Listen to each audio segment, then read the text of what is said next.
After you sit on the toilet, don't you? Use that as your meditation. Not my wife, not your wife, nor anybody listening to this podcast has eaten a shit sandwich we didn't have a hand in making. Welcome to Recovery Unfiltered. I'm Larry. I'm an alcoholic. I am Rob. I am also an alcoholic. We are not professionals. There are no letters after our names. We know very little. However, you will hear the word God and a four-letter word in the same sentence. You will also be offended. So if you are easily offended, just pass us by. Please This don't, though. podcast is Stay not for here. you. Our opinions are just that. Stay here. If you don't agree with what we're saying, that's okay. We're going to love you anyway. But our opinions are We correct, not though. in any way affiliated with For the AA. most part. So sit back, grab a beverage of your choice, and get Just ready. not alcohol. Liquid go. death. Hello, Rob. Hey, Larry. How are you? Do I sound all right? I sounds like shit to me. No, you look good. All right, good. I look good, but I sound like shit. No, you sound fine. All right, good. What does it sound like to you? Hollow. Really? Yeah. Let's take a No, look. don't worry about it. I'm good. I don't Well, need your, to sound like your soul's hollow. That's true, but my voice doesn't need to be. Because this is That is funny. Welcome back. welcome back. Hey, before Talk to me. now I sound like now turn me down. I sound loud to me, but I made it sound good to you. How do I sound, Brandon? Sound fine. Okay. Yeah, I don't know what you're fucking worried I about. have- Conscious. I have a disclaimer. Oh, God. Here Okay, we now go. that because you asked me last was does this not just, yeah. Is there going to be any of that? No, none of that. None of that. None of that. Okay. My wife hates when I Thursday do that. last when I took Bonnie to the airport, and then that first Sunday you said, "Hey, now that Bonnie's gone, and I said I'm going to do some hunting and fishing." Which Your I didn't. mouth got you in Haven't done any. trouble. No, I guess she texts me. She goes, "Have you done any hunting and fishing?" And I said, "No, I've done." I go, "Yes, I have, but it looks a lot like folding clothes, cooking dinner, doing dishes, and mowing the lawn." And then apparently, Brandon, I said, "Yeah, I'm going to be single for the next 6 weeks." I didn't know that, so this was her reply because she doesn't usually listen to the podcast. But now that she's with my sister who listens to it every Wednesday, she got to hear it. And so here's her reply.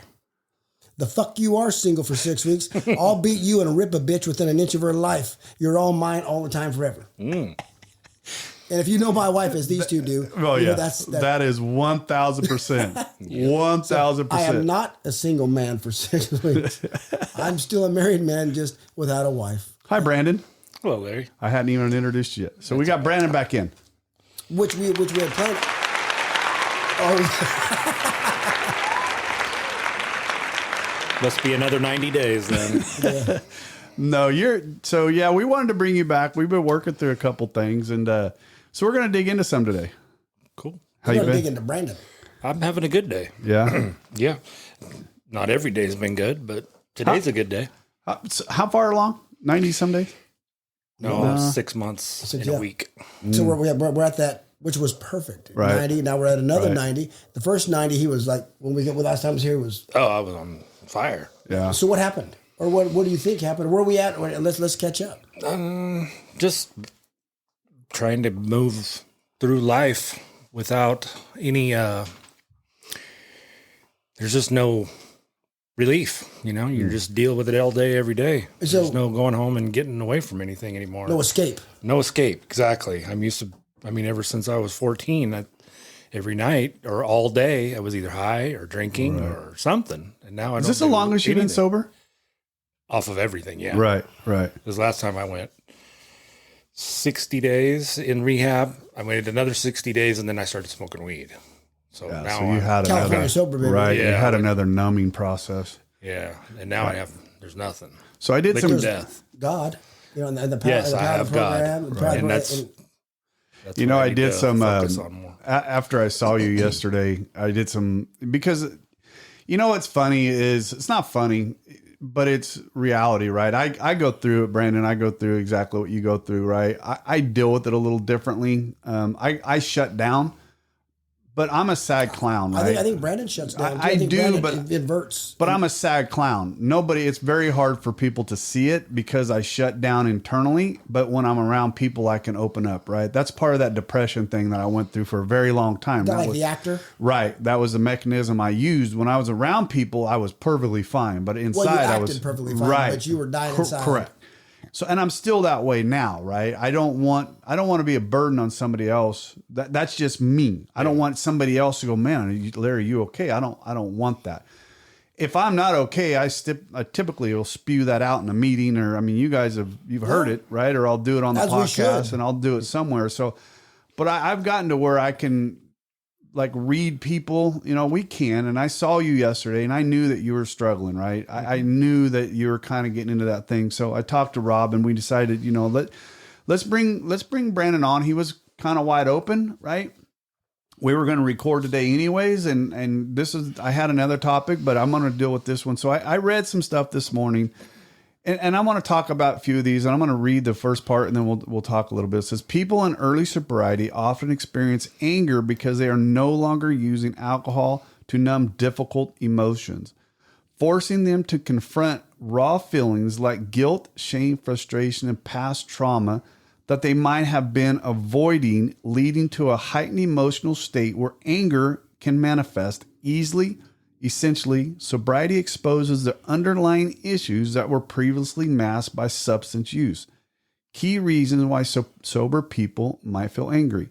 No more numbing. Alcohol acts as a depressant, effectively numbing negative emotions.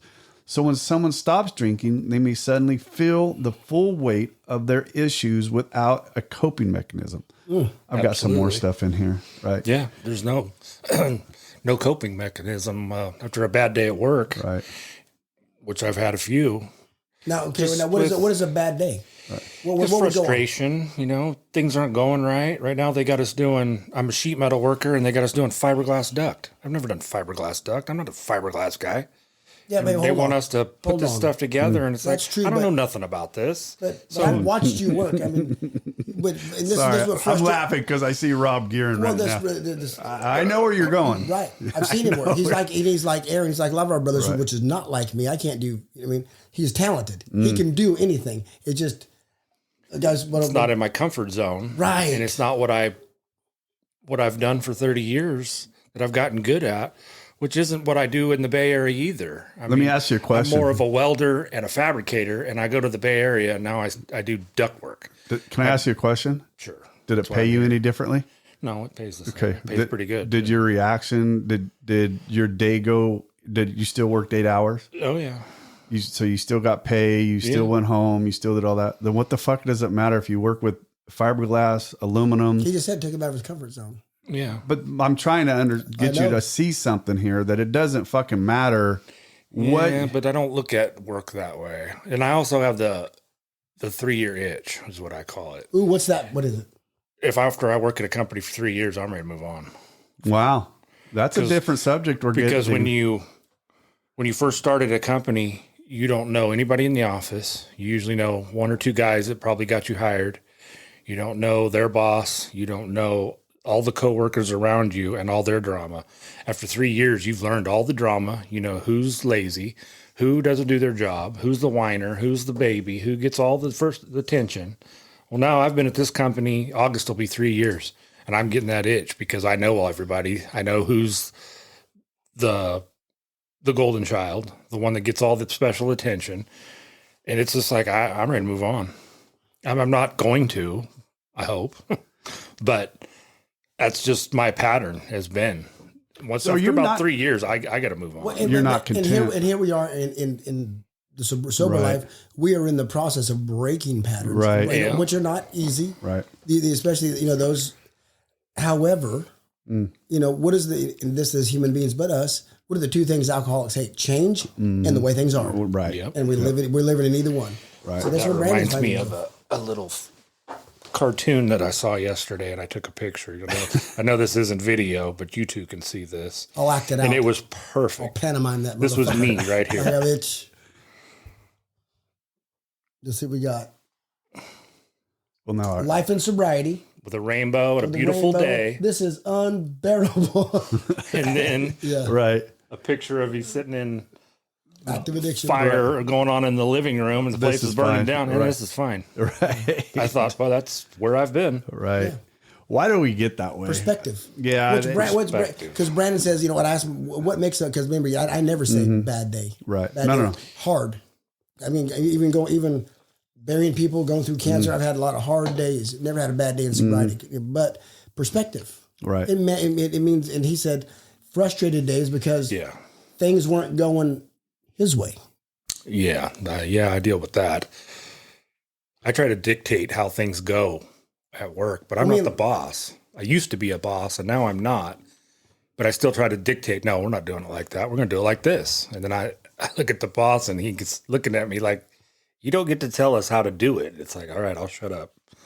But I know how to do things the easy way.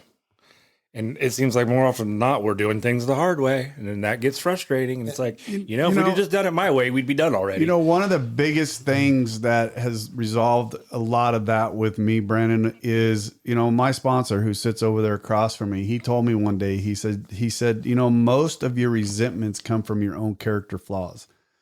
And I had a hard time understanding that for a little bit. But once I actually started to dig into that, it made so much sense to me. And I know that little short pecker over there didn't come up with that on his own. I'm sure he read it somewhere. I am short. Don't talk about my pecker.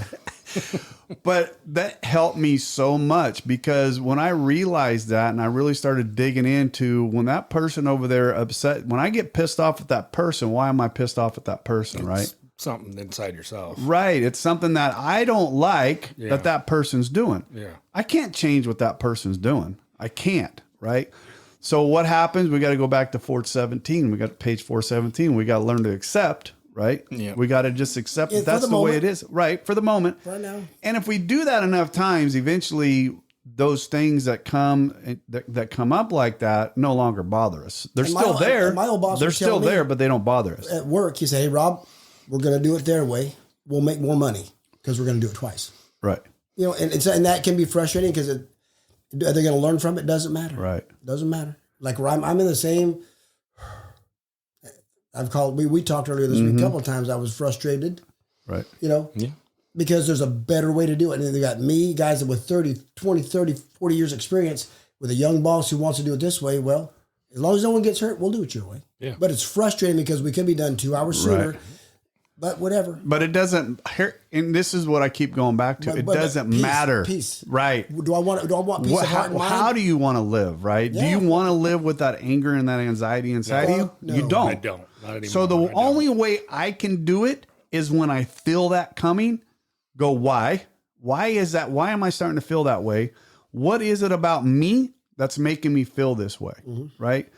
That guy is not doing it the way I want it to be done. Well, then I have to look at it this way. Do I have any can I change his thought process? I can give suggestions, but I can't change him because he pays the bills and signs my check. Right. So I'm not going to change him. Same way with doing it. Will they come to me and ask my suggestions? Absolutely. But guess on the other side of that, I got people behind me that don't like the way I do shit, whether it's my wife, my kids, somebody that works for me, somebody that works around me, somebody that works under me. They don't like the way I do things.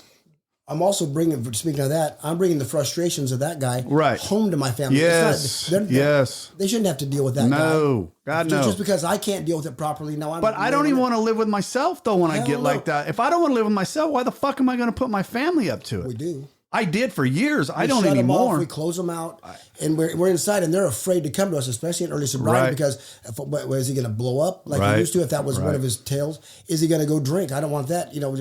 I'm glad we close off. They say here like this. Well, I'm glad he's sober. Fuck, are you? Yeah. I mean, how can they be? But here's one thing for the three of us. Look at Brandon. Well, here's one thing for the three of us. Right. Because we also believe another way. I mean, we have the same God. And the other book we read says we don't work for that guy. We don't work for, even the big book says we have a new employer. Yeah. Ooh, I can go to the fucking page if we want to. Let's go to page 30. Sorry, guys. Here we go to the big book. That's why I put that book in front of you, fool. And it's not page 30. It's not page 31. It's It's page 58. Sorry. Idiot. Keep talking. Paper. Anyways, Brandon, that's one of the things that's helped me so much in this sobriety. And honestly, why that come about? Do you want me to shut up? When we sincerely took... Motherfucker. Okay. This is for Brandon. God damn it. Well, because we don't work... What if I had a good thing I was saying? You just interrupted me. Hold on to it. Good God. Because the big book. I got ADHD. I'll forget. This is the how and the why of it, Brandon. First of all, this is what helped me at work. First of all, we had to quit playing God. It didn't work. Fuck no. Next, we had to decide that hereafter. We had to decide. Right. God was going to be our director. He is the principal. We are his agents. He is the father. We are his children. Most good ideas are simple. And this concept was the keystone of the new and triumphal arch, because we're always building something in AA, through which we pass to freedom. And that freedom is from self, by the way. Because on that page 62, self is mentioned 12 times. When we seriously took such a position, when we decided, okay, God, you're it. You're my boss. You're my employer. All sorts of remarkable things followed. We had a new employer. Being all powerful, he provided what we needed if we kept close to him and performed his work well. Whether it's fiberglass, whether it's sheet metal, whether we're welding, whether we're digging a fucking ditch, provide his work well. Established on such a footing, we became less and less interested in ourselves, our little plans and designs. More and more, we became interested in seeing what we could contribute to life. As we felt new power flow in, as we enjoyed peace of mind, and as we discovered we could face life successfully, we were reborn. So I don't work for George Reed. Right. I work for God. So and when I think about, luckily this whole week I've been digging ditches, picking with my little boss next to me. But littler than you? He's about my height, but he just don't have guns. Anyway, I love him. I mean, and he's a smart kid. But I'm also working with electricians, and every one of these electricians are believers. And they could see me getting frustrated, and I could see them getting frustrated. We would bounce and say, because Kurt would walk by, hey Rob, Jesus, you don't work for them. Right. I know it says on your shirt, but remember who you work for. Right. Yeah. And then I'm good. Right. Restart, reset. Yeah, but how do we prevent it to getting to that part, right? I mean, and that's what I was. We can't always because we're human, right? But Brandon's been growling for a while, a minute. He's been growling for a minute. Yeah, I have been. It's just been not. Now, do you take that home with you, or how do you handle it at home? I don't. You just shut down. Have you noticed? I don't act. I don't fake anything. No. If I'm not happy, you can see it. I can't. My pastor has told me, well, you just fake happiness until it comes. Fake it till you make it. There's no faking in me. No, it's not going to work. I don't buy that. There's some instances where act as if, right? Especially if for those loved ones, because they don't know. Because we don't fucking tell them. Right. Hey, is he mad? Is he mad at his boss? Is he mad? Because they don't know. Just like we talked about. What do we like? If Larry goes, well, you just told Brad, right. I got something to talk to you, but I'll call you later. Right. What the alcoholics usually, me and Brandon were just talking about it. Well, fuck, it's probably not going to be good. Yep. And we sit there and stew on it. Our family does the same thing. No. Is he mad at me? Right. Did I say something? Did I not cook dinner right? Whatever. Right. And they're just sitting there on pins and needles like they were when we were drinking. So what's the fucking point of being sober? No. What's the point of having a sober husband if he's not going to talk to me and communicate? Exactly. Yeah. Right. Yeah, that's where I've been. So it's like what if you're going to be like that, you might as well go fucking drink, right? Hey, Brian, I mean, I'm not trying to speak for your wife or anything, but I mean, I know for me. I've been talking to Bonnie because we've been talking more. We talk more now. She's making sure you're not out chasing girls. I'm on Life 360. She knows exactly where I'm 24 hours a fucking day, which is fine. Something I heard at church today, Ooh. And we've been hearing it a lot, but maybe I just heard it today finally, was that, if you've accepted God or Jesus into your life, you've been forgiven. And you need to let all that go.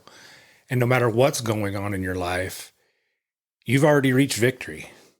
So it should be, I don't know if I could say it right, but it should be evident in your personality that we won. You've won. It should display. And I need to take that, and I've been thinking about it. It's only been an hour or so, but I've been thinking about that since I left church, and I've been trying to think that. We got home, and my wife said, well, you could just start spreading the joy here, and don't worry about spreading it to strangers right away. She goes, just spread joy around our house for now.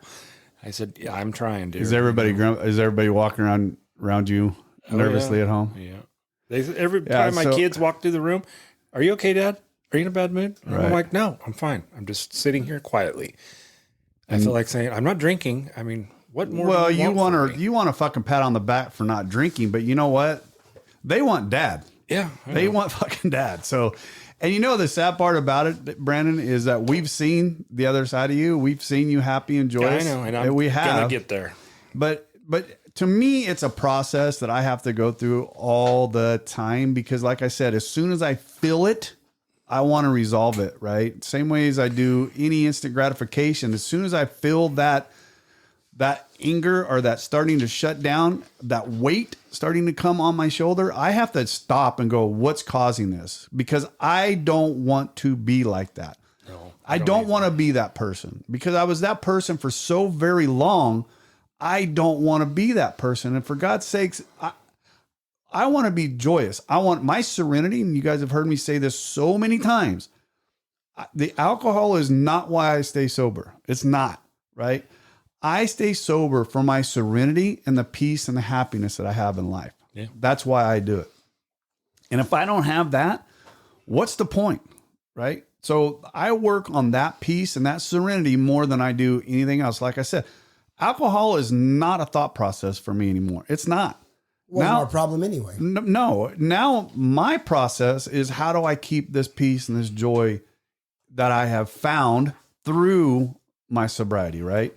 Yeah. By getting involved in AA, by getting involved with the men, by getting involved in helping somebody else, I have found this serenity. And by using different ways of how I deal with my trauma and how I've dealt with my past and how I deal with other people, I've learned that process of I can't change you.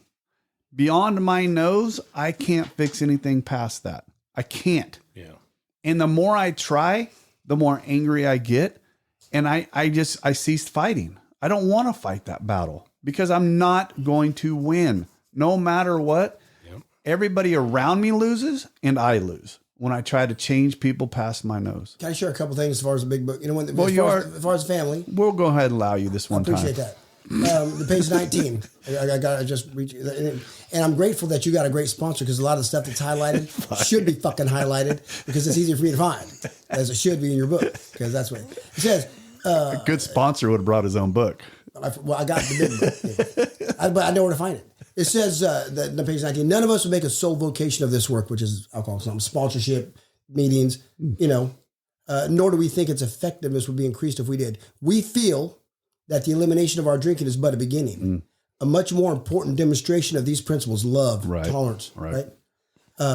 Lies, a much more important demonstration of our principles lies before us in our respective homes, occupations, and affairs in life. So practice this shit at home is what he's saying. Now, let's go to the family afterwards, Brandon. This would be a great one. The head of the house, which is us, ought to remember, this is not highlighted in his fucking book like I'm reading. Should, because it's There's a highlighter in the back if you want to go ahead and fix it's that. all right. The head of the house ought to remember that he is mainly to blame for what befell his home. He can scarcely square the account in his lifetime, but he must see the danger of overconcentration on financial success or any other success. Although financial recovery is on the way for many of us, we found we could not place money first for us. Material well-being always follows spiritual progress and never preceded hope. Since the home has suffered more than anything else, it is well that a man exert himself there. He is not likely to get far in any direction if he fails to show unselfishness and love under his own roof. We know there are difficult wives and families, but the man who is getting over alcoholism must remember he did much to make them so. Yep. Oh yeah. So I've definitely created. We need all to. that So, I mean, side. so when Jamie said start spreading some love here, I had to do the same thing because I would go out and someone would call and I'm there, I'm helping. Right. But what about what does the big book say? Right. Home first. Yeah, home first. Right. Home first. Right. The rainbow you showed me. Right. Let's get it going. Home. It's yeah. That to me is the number one because if I don't have a happy home here, I can't. Who the fuck am I to go out and tell somebody else how to get serenity and peace if I don't have it myself? Well, the book says we can't give away that which we do not possess. I just can't do it. I had to go up on. I didn't have to. Let me rephrase that. Words matter.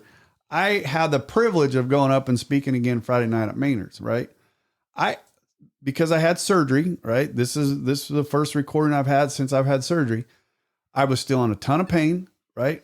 The drive up there hurt like a bitch. So what did I have to do? I had to put on that happy clown, and get in front of this group of alcoholics. That is the time when we're supposed to. This is the only time that I agree with fake it till you make it or act as if is in situations like that. I had to, right? I had to get in there. Yeah. I had a commitment that I had to do. I had to get in there and put on that happy face and talk to them about the peace and the serenity.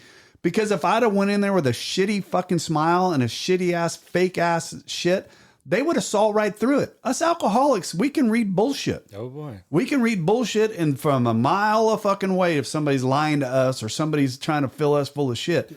So I can't go in there with a half-ass attitude. I have to go in there wide open with my peace and my serenity. And I took my wife on purpose to that one because her being in there with me created more of that peace and that serenity that I had. If she hadn't have been with me, I may not have had as much as I was able to display. Now, when I left there, I got in the truck and cried like a little bitch because I was... Where's the baby sound? Where's the baby sound? Little bitch. Give me the baby sound. Katie hates when I do But I had to put on, shut up. I had to put on that for those people, right? So we have to put on that clown face Rarely. every once in a while. Right. Every once in a while, it's necessary when we're dealing with a sponsee, when we're working in, when we're doing certain things. Well, but when I you're first- in the house of a fucking nether, your own home, or you're with your group of buddies, or your group of AA buddies, fuck that. Yeah. Fuck that. Show the pain. Talk. Yeah. Right?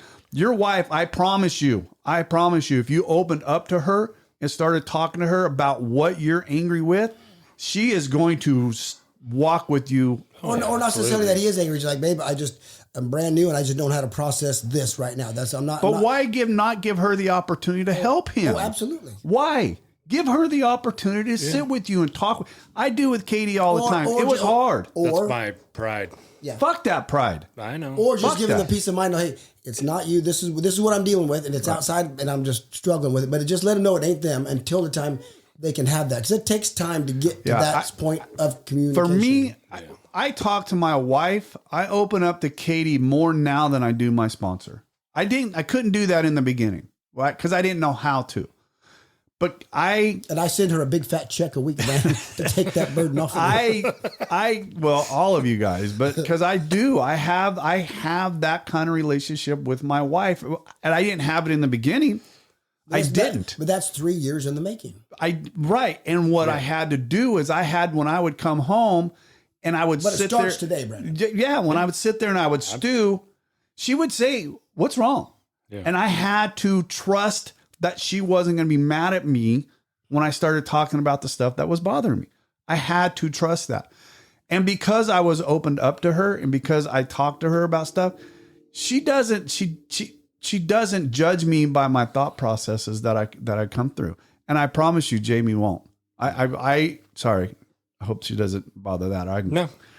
But I promise you, because she put up with your shit through all your drinking, she's in it for the long haul. Oh, yeah. She ain't running. No. She ain't running. Because if she was going to run, she would already ran. And it's not like our wives were perfect to be, they were No. perfect elsewhere. But we had the bulk of the work to do because we were the alcoholics. But what you said about the church service today, I struggled with too. I struggled a lot with forgiveness of self, shame, guilt, all that stuff that I carried. It's not mine to carry. It never was. Well, but especially once I worked the steps into the best of my ability, but yet for a long time. What was the first thing I asked you after doing my amends? One of the first things I asked him, I'm like, I've done all this, but how do I do an amends to myself? And we talked about it. And then, I can't. Right now I'm starting to choke up. Just saying that, I choke up a little bit because I still battle with that. I still battle with that to this day. That how do I still get mad at myself for some of the shit that I put my wife through? When I talk about some of that stuff, I'm like, how this beautiful lady that has stuck by, how did I do that to her? How did I do that to her? What a shitty piece of shit. You know how I get through it? I was, but I am not anymore. But how I get through that is she's still with me, right? She's still here. So why continue to beat myself up? She's here. She forgave me, right? If she forgave me, I should be able to forgive myself. Jesus forgives us, right? I should be able to forgive myself. And today, carry on being the man you should have been, but are today. And not perfect by any means, but walk that man. We can't fake it, right? We can't overdo. Which I appreciate. Which is why I appreciate Brandon a lot more because he's. You know how he feels. You know where you stand, and which is awesome. Right. That's genuine, and that's why I could say when I first started working with Gabe, I mean, I was voluntold that I was going to be his sponsor, and I thought, wow, I barely got 90 days. I don't even know if I did, and it might have been just over 90 days. He said, "You guys said, well, you're going to sponsor him," and when I worked with him the first few times, I just told myself, all right, you're just gonna. So I guess I did fake it. I acted like I had it all together. Right. I tried to give good advice, just told him, So that was probably the first step of me being able to put on a front that I didn't even believe it yet. Well, you weren't feeling it at the time. Well, no, not really. I wasn't. But and then he came in yesterday and he really needed to talk. He needed it. And gave me that sense of purpose. Right. And I thought, and then you had just told me there was somebody you wanted me to see. Right. And then an hour or so later, Rob calls me and asks me to come to this. And I don't know, the day just went better. Just knowing that I had we put something ourselves to do. right. We put ourselves Other in than the just not drink. right, Because that is getting to be giving the ourselves weight purpose. of that is weighing on Right. me. I need something more. But since the home has suffered more than anything else, I need to work it is on well what's that a at man home. exert himself there. Right. Yes. He is not likely to get far from any direction if he fails not to show unselfishness, love under his own roof. Right. First and foremost, the home, because that's what God put us there. And the beautiful thing about Jay and good sponsorship, when Emily was doing her plays and that was getting time, and then Logan started doing sports, and then he goes, well, basically the long and the short of it was, well, son, it's a good thing God didn't get you sober just to go to meetings and sponsor. He got you sober to be a husband, father, a good husband, a godly father, a godly man in the home. That's why don't neglect. Right. When you it took get time, me a very short period of time to realize from the very beginning. I think I've spoke about this several times. In the very beginning, I was doing a meeting every night, right? And about 2 to 3 weeks into it, I finally said, "Fuck, I can't do this. My relationship at home is what I want. That's what drives me. That's what makes me six a week. Right. I was taking just Fridays off until this week. I had to work late Monday, and then Tuesday I usually meet with a guy and we do some Bible study at his house, just me and him. I really like that. And I didn't go just because I worked late the day before. I worked last Saturday.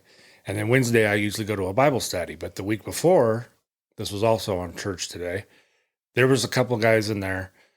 One thinks he's the moral authority of the room, and another is just goofy and talks too much. Hold on. But what was said in church was, those who do not love their fellow believer are lost in darkness, and you're not really believing.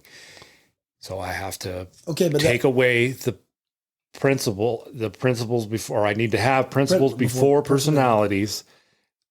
That way I'm not lost in the darkness.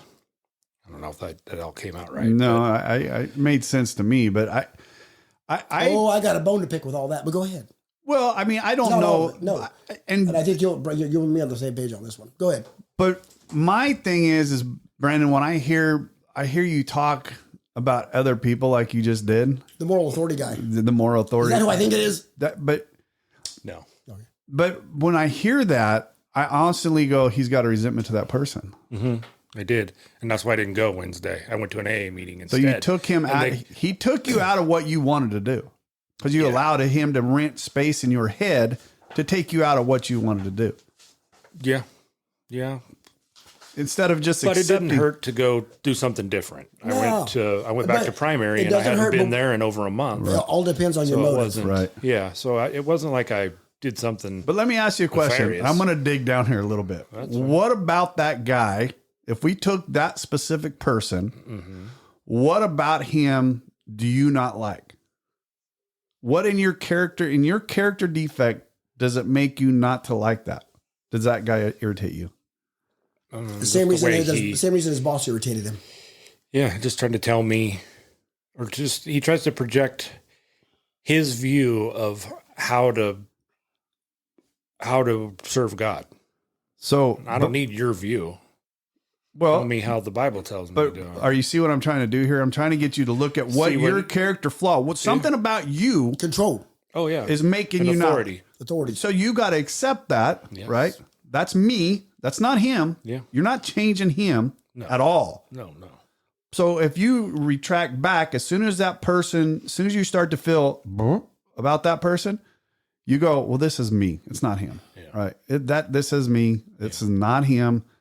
Let it the fuck go. Let him speak. It's who he is. Yeah. You know, you did what you did. You know what? I don't want to be a part of that, so I'm going to go somewhere else. But don't let that man take you out of your joy and your peace. No, but I just took a day off. A week. This week I didn't go to that. Can I dig in one more? Can I take one more shovel of that? Hit me.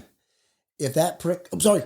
If that gentleman, you're not helping, prick. If that gentleman wasn't there, if you knew it the day before that he wasn't going to be there, Dipper Shitter wasn't going to be there, would you have went to that instead of primary purpose? Honestly, probably. So, because what you said was, and then another person, the pastor, hasn't been there because he's had other obligations, which makes it better too. Because he's good when he's there, it makes it good. It makes it good, and he hasn't been there. And I thought, well, he's not going to be there, and this guy's going to be there. I'll go to something else tonight. So what I'm getting at is, hold on. Because I went, so I went to primary purpose, but he didn't blame it on that guy. We think that because if that guy wasn't there, I'd have been there. Right. If that guy's there and I'm not going, but I did something else just as good, so it's okay. Justified it. The minute we start justifying, rationalize, or minimizing, we're lying to ourselves. Yeah.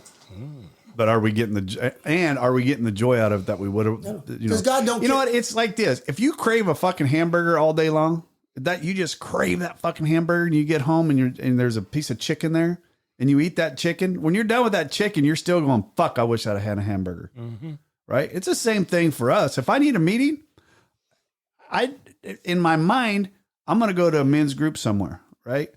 If I can't find one and end up at a mixed meeting, I'm going to fucking regret it. I'm going to still tell myself, fuck, I need to go to a men's meeting. Yeah. Right? I need a men's meeting. But okay, there again, it's all about one word we're missing, right? We're jumping over. It's motive. Right. No. Does God really care? And of course the answer is yes. Does he care about what we do? The outworking of, as we go, as the steps, this life, does he care about what we do? Or does he care more about why we're doing it? Why we're doing it. Thank you. Yeah. Because if he can get a hold of our heart and mind, right. that'll change the outworking of our hands. Right? But another thing that. But if I'm not, because I wasn't going to go, I called my aunt today, and I love to go church bouncing when Bonnie's gone. So I was going to go surprise my aunt, which I did. Mm-hmm. Well, I did surprise her. She wasn't there, so I called her. I said, went looking for a car. I said, hey, baby, are you coming today? She goes, are you there? I said, yeah, I was going to surprise you. No, she's not feeling good. So I was like, and I haven't been there for 14 years. When I got sober, that's the church I went to. So I go, first thought was like, I'm not going then. I haven't seen, probably don't know, half the motherfuckers are dead. Yeah. I do know the pastor I wrestled with in NJC is like, well, so I'm not going. Then I had to tell myself, why aren't you going to go? Because you're afraid, a bunch of strangers, what am I afraid of? Nah, I'm going. Yeah. But because my motive was right. If I didn't go, I could have justified, rationalized, or minimized, but God cares about my motive. And I do not make a decision ever where fear is involved. Yeah. And this guy that I had the issue with, he has no idea. Oh, absolutely. I seen him this morning. He shook my hand. Hey, how's it going? Where were you Wednesday? Oh, no, I had something else to do. I just kind of blew it off. But yeah, he had no idea. He has no idea I have an issue with Can I ask you another question? When you had an issue with me, you have no problem. Yeah, I did, because I waited till you left. I had a problem that one time. With confrontation. That one time. Well, it's just a conversation. But after that, when I called and you weren't ready, you didn't want to talk, the next time I saw you, yeah, I saw you called. I didn't want to fucking talk. I didn't want to talk to that happy motherfucker. Yeah. You have no problem saying it to me. Why don't you have a problem talking to this brother in Christ? He's a lot older, and I don't want to disrespect him. Not to say that I don't want to disrespect you, but I loved it. I love the truth. And maybe I should. Maybe I should confront him and tell him, look, I've had an issue with your But to speak the truth in love. But that's not, I'm not saying I need to pray about that. I'm not saying have that conversation. No, I'm not saying that at all. I just want to make a point. Yeah. I wanted to read something else.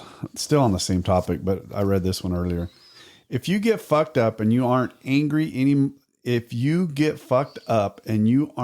anymore, then you get sober, you still have that anger that you haven't dealt with yet.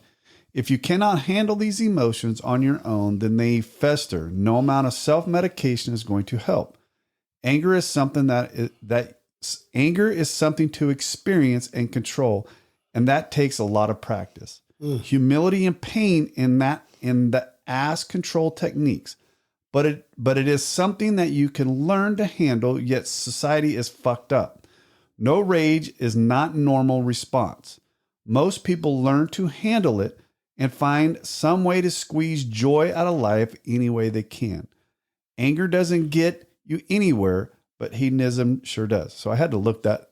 Hedonism? Hold on, don't get fucking excited. What? I actually looked it up. Good. The pursuit of pleasure, sensual self-indulgence. The Greek culture, serenity. Maybe. Yeah. So, I read that, and we have to find that within ourselves. We can't try to find that in society. We're going to be, and we're going to be angry. It's like we're humans again. I get anger all the time. But it is what it is. I get anger. I get it. But the way I deal with it now is so much different. Then, right? Okay, how do you deal with it now? The way I deal with anger now is I've learned to pause, right? That was my hardest thing to deal with when I got sober and when I first learned how to deal with this part of it. is that I had to pause when I felt that natural explosion. You know, we just talked about But what do this you do with with the the fire? doctor, right? I just talked about this with the doctor, and that was natural self-explosion, right? That was natural old Larry by telling her to go fuck herself. That was naturally old. And that's why I was so frustrated, because that I thought old, you said she was a fucking bitch. Was the direct I was quote. trying to clean it the fuck up. That was old, Rigorous honesty. old behaviors that festered. And that's why I was so upset about that, because I thought I had that shit under control. But what do you do with the fire? You Okay. got to accept it. You got to accept what you can't fix. I couldn't fix her. No, I couldn't fix her, and I can't fix a lot of things. When we're angry, Right. you said pause. Okay, whew, I'm angry. Someone's pissed me off or justify whatever. Okay, I'm angry, and I recognize. Okay, it's my character defect. But what angered you? It doesn't matter. It does matter. For But me, is it something that attacked your character flaw? It doesn't. Once I've recognized, okay, Okay. I'm angry. Brandon attacked my pride, or it struck my pride. Okay, now that I've recognized it, I see the flaw in me. I still got a fire burning that I got to get out, because you gotta talk to another- talk to someone, you gotta or talk I to walk another out, because my person. daughter, I got a Right. hole in my daughter's door that she kicked in there, because we had to talk with my daughter. I said, listen, once we had to talk. Once it's recognized, maybe because for me, I'll call Brandon, or I'll go outside. I've got kettlebells. I go, baby, I've got a bob right here. I've got a heavy bag right here. Swing at it. Right. Don't break my fucking house. Don't do that again. Because even Right. we do all this grown up shit, and we recognize it, and yes, it's my self pity, or it's my fucking insecurities, whatever that was. you gotta and I'm find an angry. outlet. Get it out. It Right. ain't paying rent. Get it out constructively, because Right. I've destroyed a lot of bullshit Right. trying to put that fire out. But see, I've never been a physical person. I've never been a physical person like that, to punch, to do that kind of stuff. Where I would get it out is I would cut you to a fucking quick with my tongue, right? I would destroy a person quickly with my tongue. So those are so when I have to How do you do it, Brandon? What do you do with the fire? What? Now or he then? chews on it, it looks like. Yeah. He chews just on it. chew on it. Used to, I was very violent. Yeah. When I was a kid, my grandpa had a drywall business. So I learned at a Sheetrock. young age. Yeah, sheetrock. I learned at a young age I could fix a fist hole, no problem. So Just don't hit the stud. Just don't hit the stud. But I've knocked probably 25 holes throughout the houses I've lived in. Just punch a hole in, because I know I can fix it. Yeah. So I knocked a bunch. I've broken windows. I've slammed doors to where the hinge cracked. But now that we're sober, Not the and hinge, we're but trying the to door live jam it would never shut right. My front door right now won't shut completely, because I've slammed it so hard, it's cracked in the door jam itself. Hey, I know a guy. Oh shit, the same guy that did that is a talented motherfucker. I know this he guy. can fix it.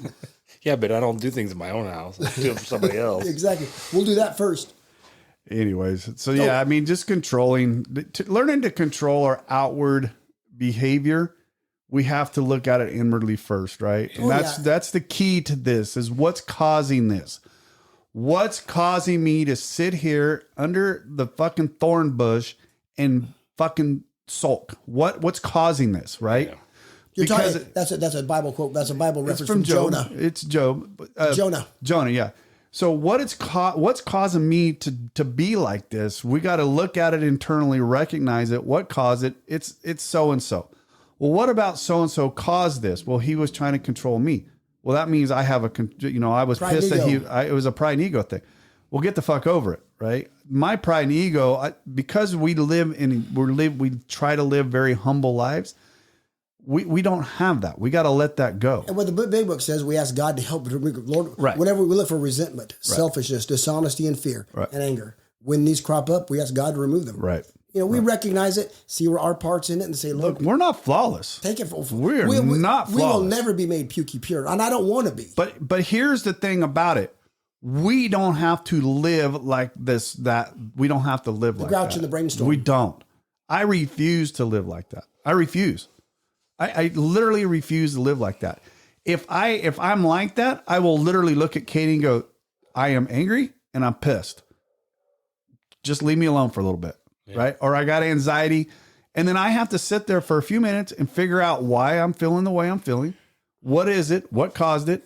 What do I need to fix it? Right. 9 times out of 10, I can pick up this piece of paper right here and write that shit down and go, that looks fucking stupid. Yeah. And it is stupid because when we self-evaluate what's really pissing us off, that's fucking retarded. And then put it away. Yeah, I'm working on it. I really am. I'm trying. I don't want to live like that anymore. But there's just times that it's overwhelming. Right. And I can't, it's not a switch for me. The other day, I had a moment, or the morning started, last Monday, started horrible. How so? What do you mean? What's a horrible start? Cut off a couple times on the highway. I drive pretty defensively. I don't drive real aggressive. I commute over the Altamont every morning, and some mornings people just cut me off, and it's like, oh, I was ready to snap. By the time I got there, and I knew we had a long day, we had a crane pick that didn't start till almost noon, and it was a good 6 hours of work. So I just knew that the day was just compounding, and I said something on the group text, and Pat said, Brandon, you need to take a minute and pause and start over. And I'm just like, dude, that doesn't work like that for me. I didn't answer. I was like, dude, it just don't work like that. I can't just reset. Can I ask you a question on that? Were you running late? No, You were on time? I was on time. I just don't like to be cut off. I used to run people off the road that drove me like that. But now I drive a commuter car and I can't drive like that because I don't drive a pickup to work. But I've put people on the shoulder in my 20s. If you cut me off, you had better run because I'm coming. Yeah, I'm on the freeway all the fucking time. That's what started the men's. We all know what started the men's. I know, but I find myself getting that way only when I'm running late. If I'm not running late, I don't give a fuck. I normally don't either, but after the third time in one morning, it's like, all right, dude, my passes have gone. But look where you're at. You're on the fucking Altamont where everybody's commuting and 99% of those people are running late. Yes, I know. Recognize what kind of fucking jungle you're swinging in. I know. And just sit back and grab a banana and watch the rest of the fucking monkeys. I usually do. It was just that day I knew we had a long day coming, and it spiraled fast. But the day went pretty well. I mean, we got done before dark, which I thought we were going to be there well past dark. I mean, we're flying this stupid fiberglass duct. Fiberglass again, motherfuckers! In 40-mile-an-hour wind. Oh shit! Who's holding the tagline? It was my job to grab it, and as it's flying up onto the roof, it's sticking out horizontally. I thought, this is not ideal, but we have got to get this done. So we got through it, but see, and the week got better as it went, and then you ruined the first part of your week, by being inside your fucking head. Yes, and I'm going to make a conscious effort to not. I mean, the last 3 or 4 Mondays and Tuesdays have been horrible. No, because it's all in my head. Brandon, I hate going to work on Monday.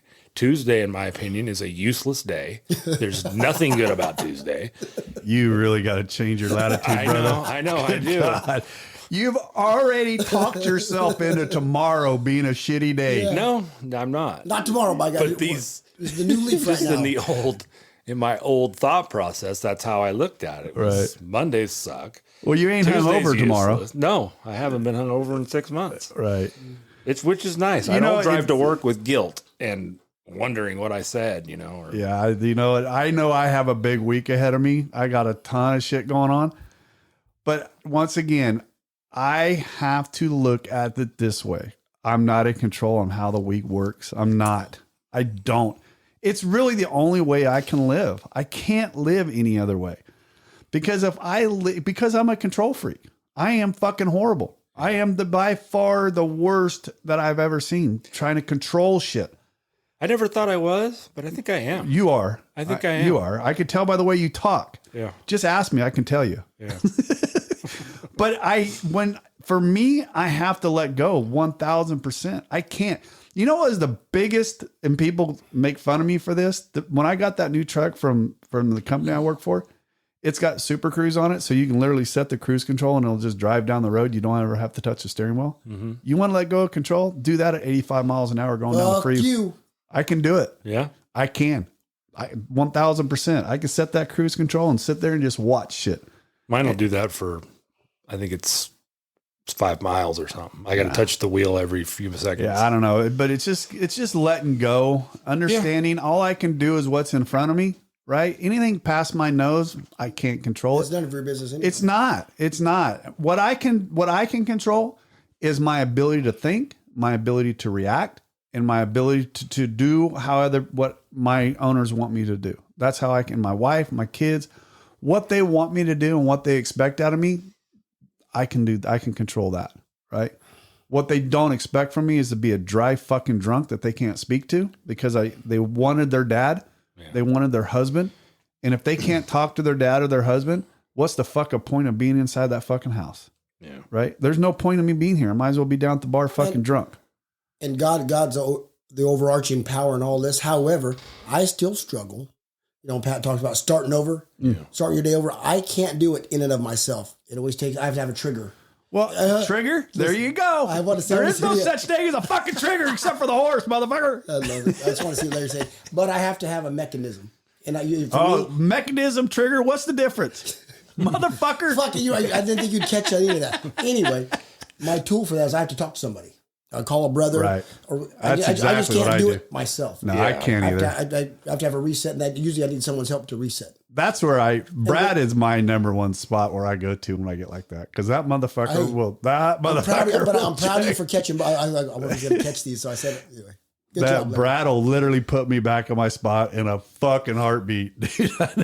Whatever fucking shitty spot I'm having, he'll fix it. But it's God that does it because it is. I'll pray, then I'll call, right, and then God's the one that has the power to reset me. Because and He says, "Okay, take a step of faith. Now take action," which our whole book's about action. Right. Because we can't sit and stew in our own fucking mind because we're going to burn out. Take action. You'll never think your way into better behavior, but you can behave your way into some better thinking. Bottom line is communicating, right? Yeah, absolutely. Communicating. When you're inside that fucking head, that shitty committee that's going on between them two fucking ears, I promise you, it ain't good. It's not.